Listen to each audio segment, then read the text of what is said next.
From the start of this process, I was determined to carry out my responsibility as police commissioner unaffected by public opinions demanding one outcome over another.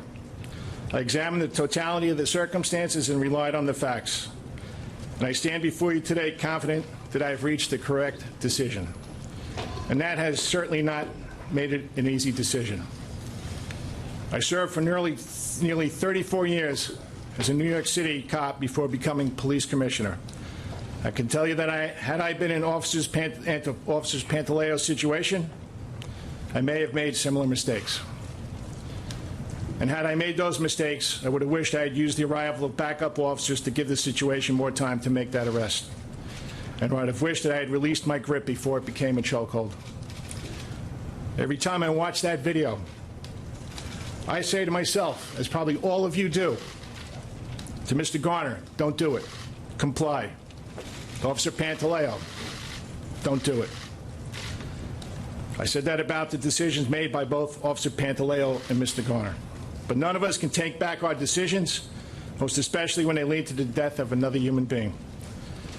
I was not in Officer Pantaleo's situation that day. I was chief of patrol, and later that year, chief of department. In that position, I proposed our neighborhood policing model so that the same cops would be in the same neighborhoods every day, so that relationships would replace preconceptions, so that problem solving and prevention would become tools officers were trained in and supported in using.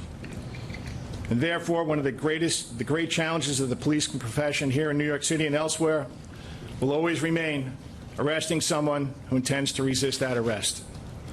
Communication and de-escalation techniques are employed where possible, but more often than the police and the public alike would prefer, varying levels of force are used to ensure compliance. Society gives our police the legal authority to use acceptable levels of force when necessary, because police cannot otherwise do their job. Every day in New York, people receive summonses or are arrested by officers without any physical force being used. But some people choose to verbally and/or physically resist the enforcement action lawfully being taken against them. Those situations are unpredictable and dangerous to everyone involved. The street is never the right place to argue the appropriateness of an arrest. That is what our courts are for. Being a police officer is one of the hardest jobs in the world. That is not a statement to elicit sympathy from those we served. It's a fact. Cops have to make choices, sometimes very quickly, every single day. Some are split-second, life-and-death choices.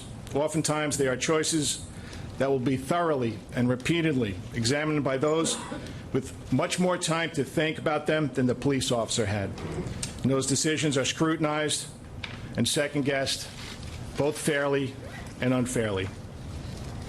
No one believes that Officer Pantaleo got out of bed on July 17, 2014, thinking he would make choices and take actions during an otherwise routine arrest that would lead to another person's death.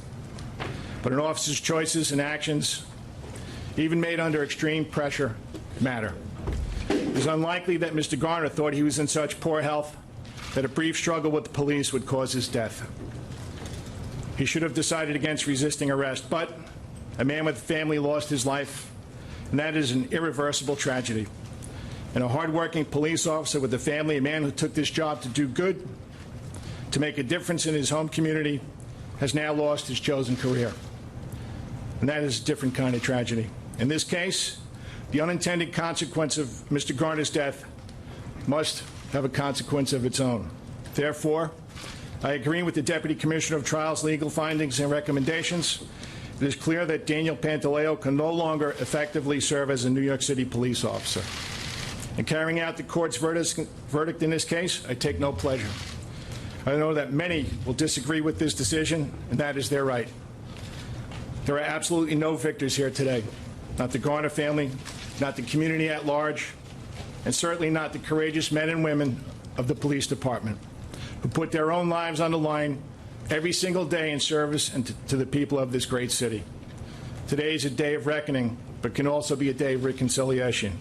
We must move forward together as one city, determined to secure safety for all New Yorkers and safety for every police officer working daily to protect all of us.